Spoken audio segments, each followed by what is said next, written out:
Dans les Actes de Pierre, des écrits apocryphes du IIe siècle, l'on raconte le martyre de Saint Pierre, en 65 après Jésus-Christ. Rome souffre de la folie de l'empereur Néron. Celui-ci s'acharne sur les communautés chrétiennes. Les chrétiens sont massacrés et crucifiés par centaines. Saint Pierre, qui habite Rome, décide de fuir ces persécutions. Au moment où il passe une des portes de la ville, il rencontre le Christ portant sa croix.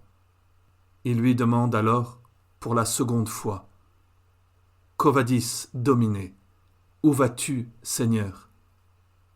Le Christ répond, « À Rome, pour être de nouveau crucifié. » Pierre, le cœur transpercé par la parole du Christ, fait demi-tour et retourne à Rome où l'attend sa croix.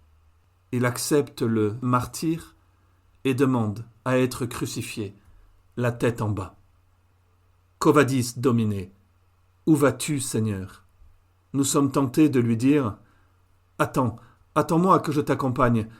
Qu'est-ce que je peux faire pour toi ?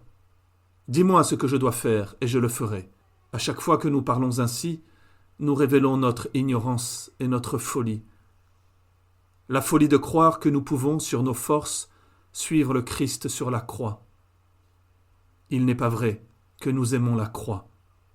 Personne n'aime la croix, et personne ne veut rester sur la croix. Notre sensibilité et notre raison refusent que Dieu ait choisi le moyen de la croix pour nous sauver. Le Christ nous répond « Je vais sur la croix pour tuer la mort. Je vais en enfer pour briser ton esclavage. Laisse-moi, dit le Christ, laisse-moi t'aimer. Laisse-moi offrir ma mort au Père. Laisse le Père me ressusciter et laisse-moi te donner l'Esprit Saint. Alors, toi aussi, tu resteras sur la croix, vivant, pour toujours. Quo vadis, Domine? Où vas-tu, Seigneur? Où je vais t'aimer. Je vais donner ma vie pour toi, pour que tu vives pour toujours. » Cette question, quo vadis, où vas-tu? Le Christ aussi nous la pose. Il la pose à chaque homme. La question devient alors, quo vadis, homine? Où vas-tu, homme? Si vous nous écoutez dans votre voiture, assis dans votre chambre ou votre salon, ou sur votre terrasse, ou bien marchant dans la ville, considérez que le Christ, ce soir, ou ce matin, ou cet après-midi, vous pose cette question. Quo vadis? Où vas-tu? Où mènes-tu ta vie, ton âme, ton corps? Nous pouvons répondre, comment saurais-je où aller, Seigneur, si je ne te vois pas d'abord entrer dans la mort et en revenir ressuscité? Je ne sais pas où je vais. Viens à mon secours. Dans cette émission, nous rencontrerons des personnes qui ont été confrontées à cette question. Quo vadis? Où vas-tu? Des hommes et des femmes qui, alors qu'ils fuyaient leur histoire et s'aliénaient dans leurs projets ou leurs pulsions, ont écouté résonner en eux la question du Christ. Quo vadis, homine? Où vas-tu, homme? Et ont commencé à faire demi-tour, à se convertir, à l'amour gratuit du Christ pour eux. Aussi, quo vadis parlera de conversion. Que signifie se convertir? De façon abstraite, et avant de plonger dans le concret des existences, nous pouvons dire être arraché de l'enfer par le Christ. Cet arrachement ne peut se faire sans la liberté de Dieu et la liberté de l'homme. C'est au mystère de la liberté que se consacrera cette émission. Pour la première de Quo vadis, nous n'allons pas parler d'un chrétien, mais d'un païen. Ce soir, nous allons parler d'un homme qui n'a pas pu connaître le Christ, mais qui a eu la liberté de poser ces questions. Préambule à toute conversion. Qu'est-ce que l'homme? Où va-t-il? Qui suis-je? Quel sens a ma vie? Cet homme, c'est Diogène le cynique. Quo vadis, Diogène? Diogène est né en 423 à Corinthe et y mourra en 327 avant Jésus-Christ. Diogène vivra de nombreuses années à Athènes. Athènes, la riche et la célèbre, Athènes, patrie des arts et de la philosophie. Athènes, l'aristocrate et la bourgeoise. Diogène devient disciple d'Antisthène et très vite s'oppose à toute forme de convention, à toute forme de sécurité. Il devient le philosophe cynique, du grec kuon, qui signifie le chien. Pourquoi ? Diogène aurait pu se contenter d'être un marchand ou un sophiste ou encore un philosophe traditionnel. Non, il a voulu vivre comme un chien. Nous ne savons pas ce qui l'a poussé à prendre ce virage. Ce que nous savons, c'est que cette école philosophique, le cynisme, n'a pas pour lieu d'enseignement une académie comme chez Platon, un lycée comme pour Aristote, ou bien un portique ou un jardin comme pour les stoïciens et les épicuriens. Non, le lieu des cyniques est la rue où vivent les chiens errants, la rue où viennent se déverser les excréments, les urines, les crachats, les vomis de l'existence, tout ce que l'on jette dehors, tout ce qui nous fait horreur, tout ce qui nous crucifie. L'intérieur de ce dehors sera pour Diogène non pas un tonneau, comme on le dit parfois, mais un pythos, une jarre de grande taille, renversée, et dans laquelle il s'assied, dort et juge. De son pythos, il juge les idoles du monde. D'abord, les idoles matérielles, l'argent, le luxe, les honneurs, et aussi les idoles spirituelles, les sciences, les arts, les lois, la politique et le ritualisme religieux. Qu'est-ce qu'une idole ? Sinon quelque chose à qui nous demandons la vie et qui ne peut pas nous la donner. Bref, Diogène juge le monde et sa pompe, la culture. Il a l'intuition que la vie est plus que la vie. Quo vadis, Diogène ? On ne sait plus si c'est un homme ou un chien. Peut-être joue-t-il la comédie.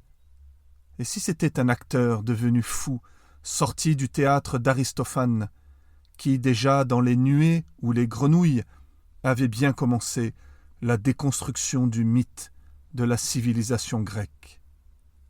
Non, Diogène ne joue pas.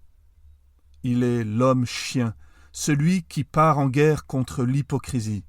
L'hypocrisie du faux riche qui s'apitoie 5 secondes sur le pauvre. L'hypocrisie du faux pauvre qui n'espère qu'une chose, devenir riche. Un jour, un jeune roi, que l'on appellera plus tard Alexandre le Grand, traversait Corinthe, plein de lui-même. Il rencontre l'homme-chien, Diogène le cynique, dont les frasques étaient déjà devenues célèbres. « Demande-moi ce que tu veux, je te le donnerai, dit le roi du haut de son cheval. Ôte-toi de mon soleil, lui répond Diogène. Réponse magnifique de celui qui existe à celui qui a, du vrai pauvre au faux riche, du chien à celui qui se prend pour un homme.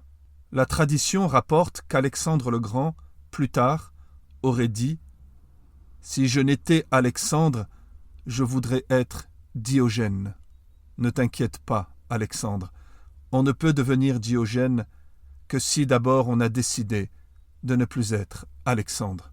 L'on voudrait bien être à la fois Alexandre le Grand et Diogène le cynique. Mais c'est impossible. Alexandre le Grand n'a pas eu la force de changer de vie. Que signifie changer de vie ? Descendre de son cheval. Cher Alexandre, pourquoi n'es-tu pas descendu de ton cheval pour vivre comme Diogène dans une jarre brisée ? Des milliers de victimes, dues à tes conquêtes gratuites, t'en auraient remercié. Mais il eût fallu pour cela que tu acceptas de vivre comme un chien.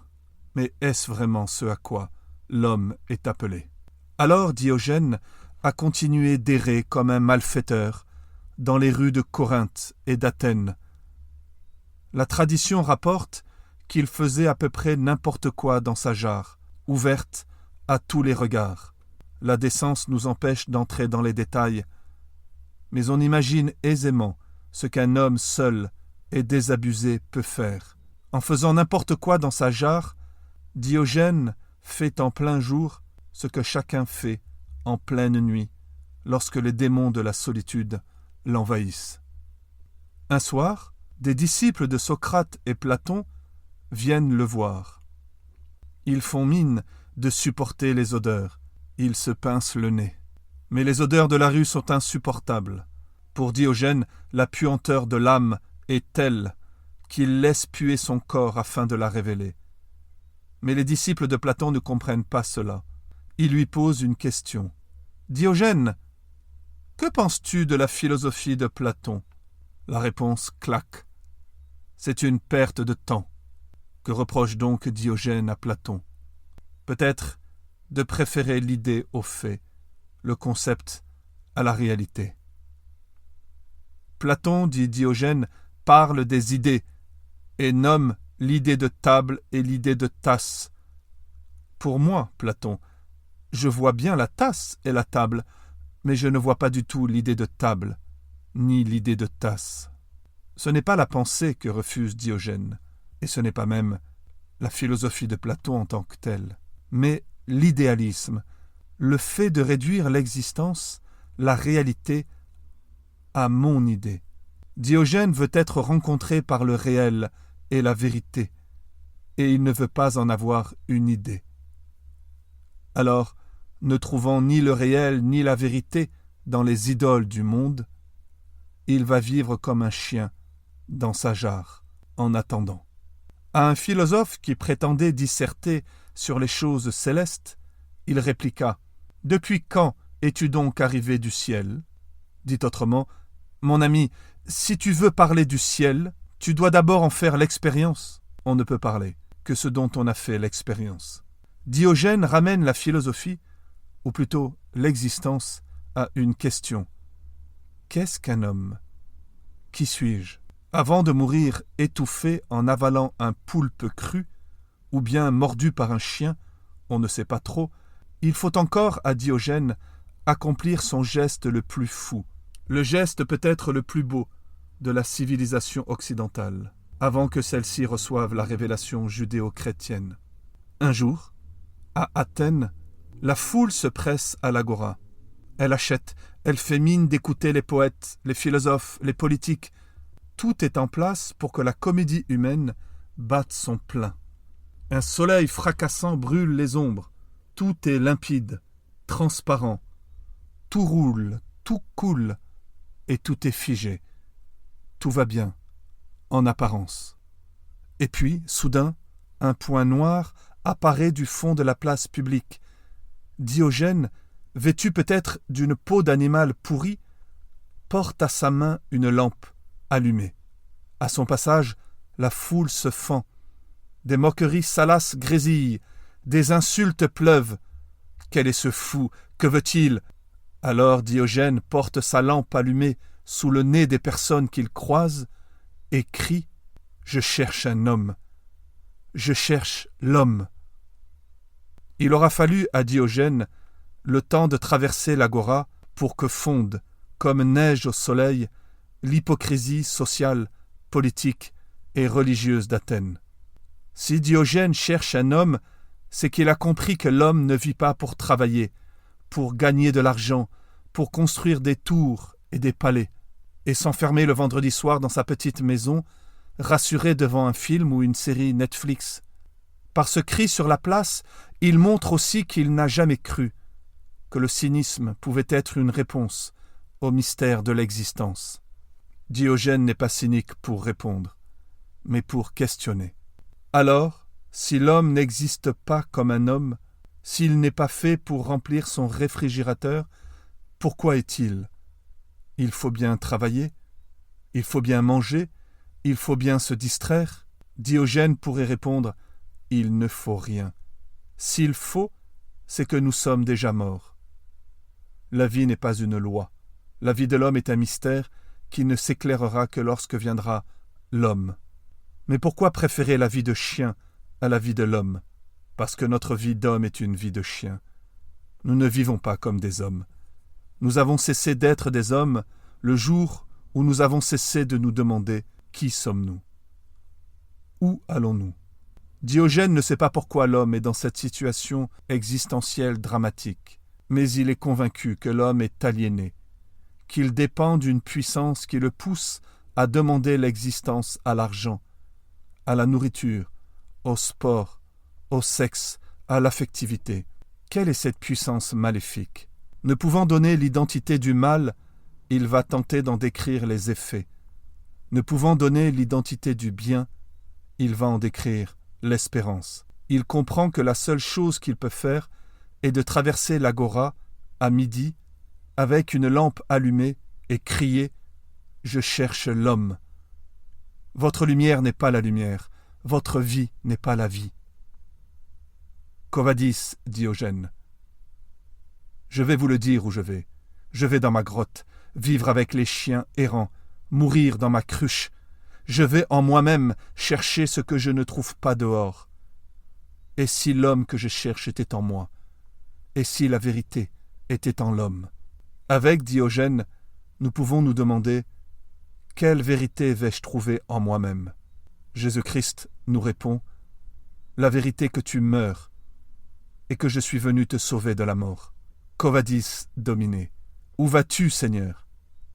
Je vais là où je suis déjà, là où tu ne peux pas aller, dans l'abîme de ton cœur, pour qu'enfin tu m'entendes te dire que je t'aime, toi, l'homme qui meurt et que je veux ressusciter. Cette résurrection, Diogène ne l'a pas connue sur la terre.